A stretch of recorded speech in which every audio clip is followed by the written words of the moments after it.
CM Yogi Adityanath जो कि फिर से पुराने तेवर में नजर आ रहे हैं। त्रिपुरा में सिद्धेश्वरी मंदिर के उद्घाटन के मौके पर सीएम योगी अपने चिर परिचित अंदाज में नजर आए। उन्होंने पाकिस्तान और बांग्लादेश का उदाहरण देते हुए भारतीयों को सतर्क रहने की सलाह दी है और वहां पर पूजा पाठ, पूजा अर्चना करते भी नजर आए। यहां पर योगी आदित्यनाथ ने कहा कि सिर्फ मुरली से काम नहीं चलेगा, सुदर्शन भी आवश्यक है। योगी आदित्यनाथ ने बड़े साफ लहजे में आज कह दिया कि अगर हम धर्म की रक्षा करेंगे तो धर्म हमारी रक्षा करेगा। धर्म के साथ जैसा व्यवहार करेंगे, धर्म भी उसी तरह का व्यवहार करेगा। उन्होंने बांग्लादेश के हिंदुओं की हालात की ओर इशारा करते हुए चिंता भी जाहिर की और कहा कि जो सामर्थ्यवान होगा वो अपनी ताकत का एहसास अपने दुश्मनों को कराएगा, वो हमेशा सुरक्षित रहेगा और दुश्मन को हराएगा।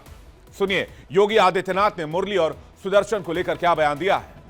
पूरे देश के अंदर उत्तर, दक्षिण, पूरब, पश्चिम एक मजबूत भारत के लिए कार्य कर रहे हैं।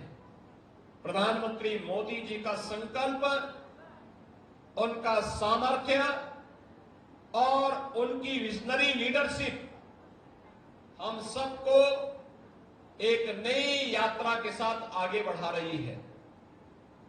और हम सब ये भी जानते हैं कि भगवान श्री कृष्ण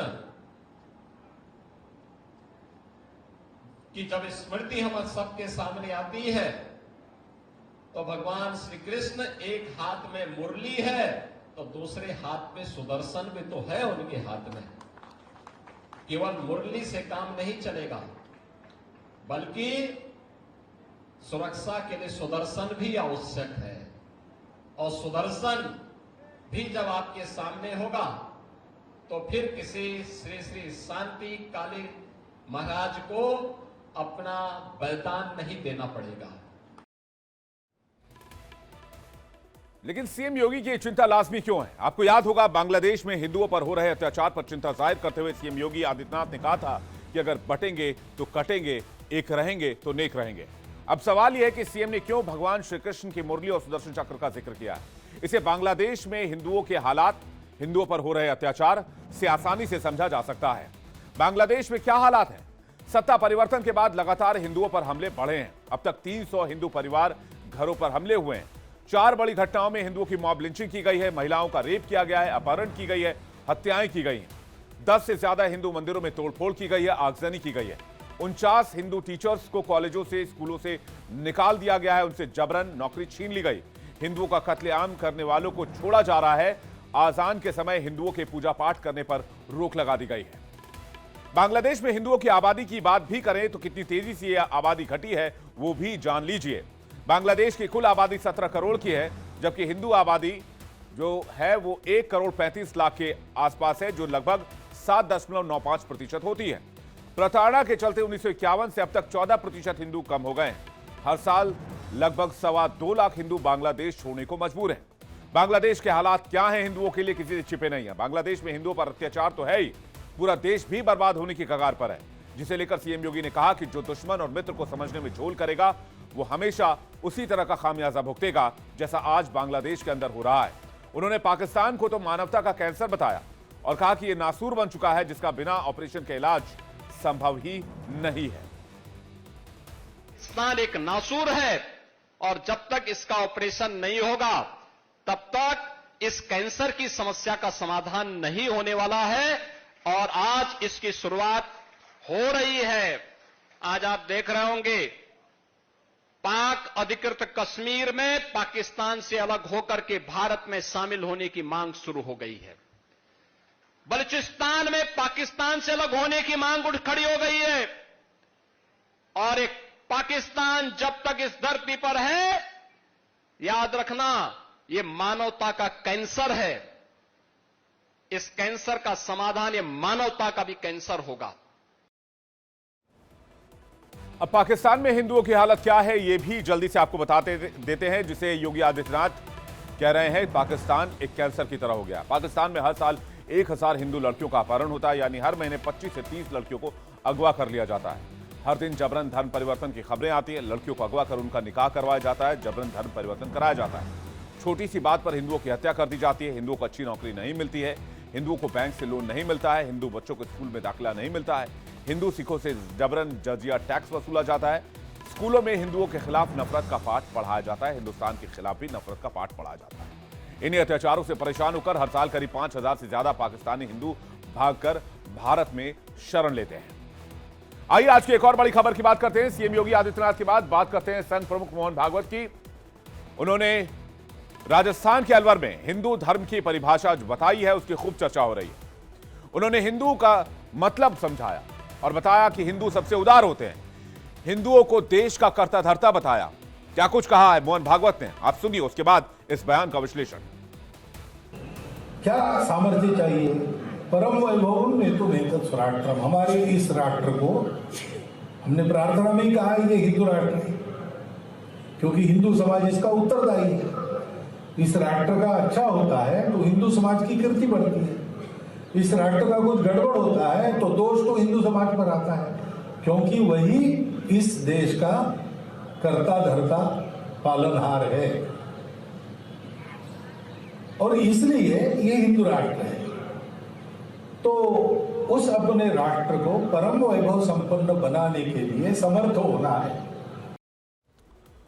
मोहन भागवत हिंदुओं के समर्थ होने की बात कर रहे हैं। मोहन भागवत हिंदुओं को बड़ा भाई की भूमिका निभाने की बात कर रहे हैं। मोहन भागवत इशारा कर रहे हैं कि इस देश में जो भी कुछ ऊंच नीच होगी उसका इल्जाम, उसकी जिम्मेदारी हिंदुओं पर डाली जाएगी। इसलिए यह हिंदू राष्ट्र है और इसलिए यहां पर सर्वधर्म समभाव की बात होती है।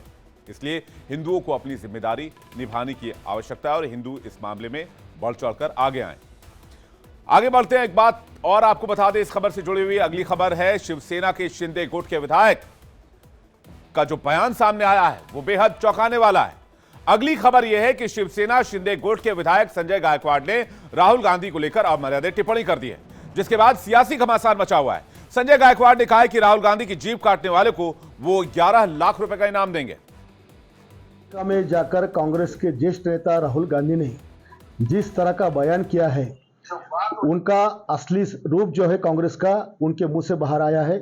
लोकसभा चुनाव में इन्होंने संविधान खतरे में भाजपा का संविधान बदलेगी ये झूठा नैरेटिव फैलाकर वोट लिए और आज उन्होंने वहां अमेरिका में जाके कहा है कि जो डॉक्टर बाबा साहेब अम्बेडकर ने भारतीय संविधान के अंदर मागासवर्गीय को, शेड्यूल ट्राइब को, ओबीसी को, सारे पिछड़ी जातियों को जो रिजर्वेशन दिया है, ये रिजर्वेशन हमें खत्म करना है। इस तरह के अल्फाज उनके मुंह से बाहर आए। उनके जो पेट में मैल था वो बाहर आया है। जो बाबा साहब अम्बेडकर साहब को इन्होंने 2 बार चुनाव में गिराया था, आज वही बाबा साहब का संविधान खत्म करने की बात कर रहे हैं। अब पूरा मामला क्या है? दरअसल अमेरिका के जॉर्ज टाउन विश्वविद्यालय में छात्रों से बातचीत के दौरान राहुल गांधी ने आरक्षण से लेकर कई मुद्दों पर बात की थी, जिस पर देश में चर्चा भी हुई और बवाल भी हुआ।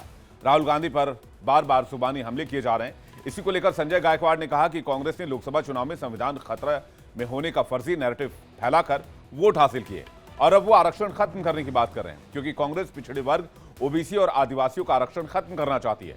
इसी आरक्षण के मुद्दे पर उन्होंने राहुल गांधी की जीभ काटने वाला बयान दे दिया, जिसे महाराष्ट्र सरकार में शिवसेना के साथ ही बीजेपी ने इस बयान से किनारा कर लिया है। अब आपको राहुल गांधी का आरक्षण वाला वो बयान सुनवाते हैं जिस पर विवाद हुआ। कांग्रेस तभी आरक्षण खत्म करने के बारे में सोचेगी जब देश में सभी को समान अवसर मिलने लगेंगे। फिलहाल भारत में ऐसी स्थिति नहीं है। राहुल गांधी के इस बयान पर देश भर में विवाद हुआ, जिसके बाद राहुल गांधी ने कहा था कि उनके बयान का गलत मतलब निकाला गया। संजय गायकवाड़ के बयान के बाद फिर से सियासत चरम पर है। वैसे संजय गायकवाड़ जानते हैं कि महाराष्ट्र में चुनाव होने वाले हैं और चुनाव से पहले इस तरह के बयानों की अहमियत बहुत बढ़ जाती है और इस तरह के बयानों से न सिर्फ विवाद पैदा होता है बल्कि इस तरह के बयानों से आपकी बात बहुत सारे लोगों तक चली जाती है, जिससे आप नेगेटिव पब्लिसिटी भी आपको मिलती है।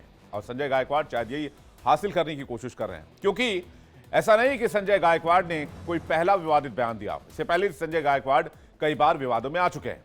संजय गायकवाड़ से जुड़े कुछ पुराने विवाद जान लीजिए। विधायक की कार धोते पुलिसकर्मी की वीडियो वायरल हो गई थी, जिसके बाद खूब सवाल उठाए गए थे। फरवरी में दावा किया गया 1987 में किया था बाघ का शिकार, वन्य जीव संरक्षण अधिनियम के तहत इन पर केस दर्ज किया गया। 2022 में राज्यपाल पर दिए गए बयान पर भी खूब विवाद हो गया था। संजय गायकवाड़ पर बाघ के शिकार के बाद गले की माला में पहनने का दावा बुल्ढाना विधायक ने किया। इस दांत को वन विभाग ने जब्त कर लिया था। लेकिन महाराष्ट्र में सिर्फ विवाद गायकवाड़ को लेकर नहीं है। महाराष्ट्र में चुनाव को लेकर भी बहुत चर्चा है। महाराष्ट्र के चुनाव में इस बार महायुति में क्या होगा, इसको लेकर सवाल उठाए जा रहे हैं, क्योंकि महायुति में दरार की खबरें सामने आ रही हैं। महाराष्ट्र विधानसभा चुनाव से पहले सियासत तेज हो गई है। सीएम पद को लेकर रार बढ़ती जा रही है, जिसके बाद सवाल उठ रहा है कि क्या बीजेपी, शिवसेना और शिंदे गुट और एनसीपी अजीत गुट में दरार की लकीरें पड़ने लगी हैं, क्योंकि सीएम पद को लेकर चल रही खींचतान धीरे धीरे सबके सामने आने लगी है। दरअसल बारामती में उप मुख्यमंत्री अजीत पवार के पोस्टर लगाए गए, जिसमें उन्हें भावी मुख्यमंत्री बनाया गया है। तस्वीरें आप देख सकते हैं, अजीत पवार के ऊपर भावी मुख्यमंत्री लिखा गया है। इससे पहले भी एनसीपी कार्यकर्ता अजीत पवार के भावी मुख्यमंत्री वाले पोस्टर लगा चुके हैं। गठबंधन में विधानसभा चुनाव को लेकर रणनीति का दौर चल रहा है।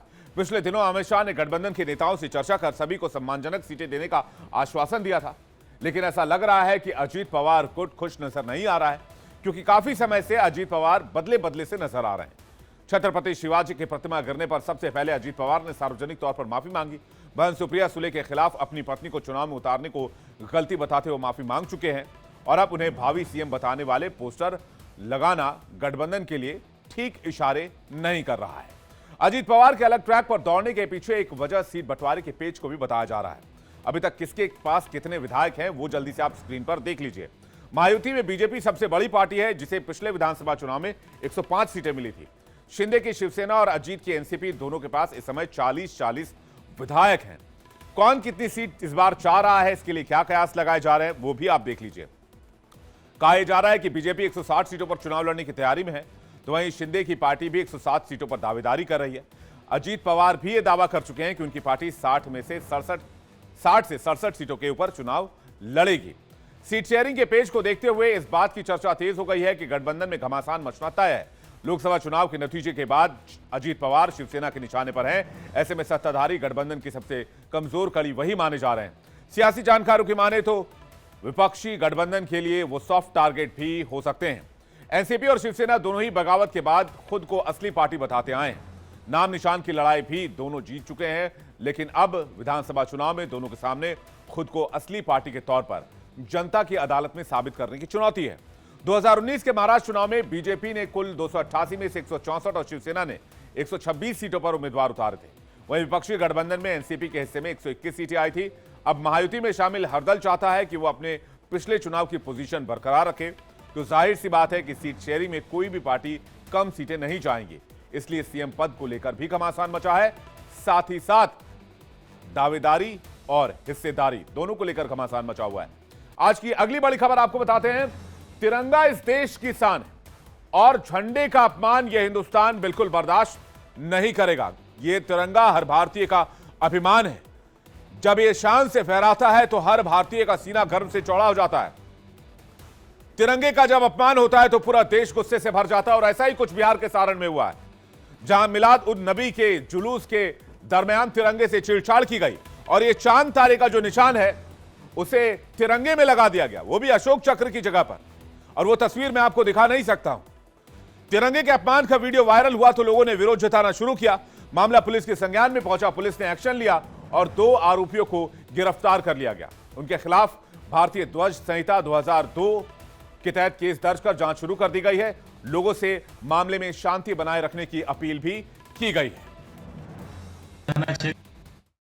मिलादुन्नबी के जुलूस में ये बात आई कि तिरंगे झंडे के स्वरूप के साथ छेड़छाड़ की गई है और उसको जुलूस में घुमाया जा रहा है।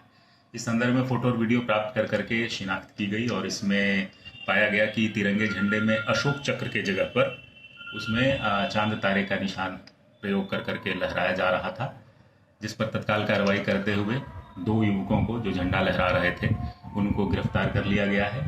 पिकअप वाहन को जब्त कर लिया गया है और जो कथित रूप से झंडे का बिगड़ा हुआ स्वरूप है उसको भी जब्त कर लिया गया है। अब आपको बताते हैं भारतीय झंडा संहिता के तहत तिरंगा फहराते समय क्या नहीं करना चाहिए, जो तिरंगे का अपमान माना जाता है। भारतीय झंडा संहिता 2002 के नियम क्या कहते हैं?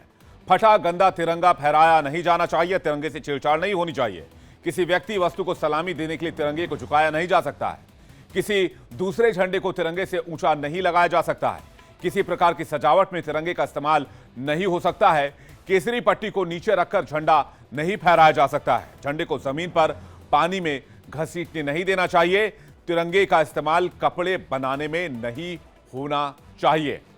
तिरंगे का अपमान करने पर कड़ी सजा का प्रावधान भी है। कोई भी व्यक्ति जो किसी भी सार्वजनिक स्थल पर तिरंगे को नष्ट करता है, उसे छेड़छाड़ करता है, विकृत करता है या किसी तरह से नुकसान पहुंचाता है, उसे 3 साल की सजा हो सकती है, जुर्माना हो सकता है या फिर एक साथ दोनों लगाए जा सकते हैं।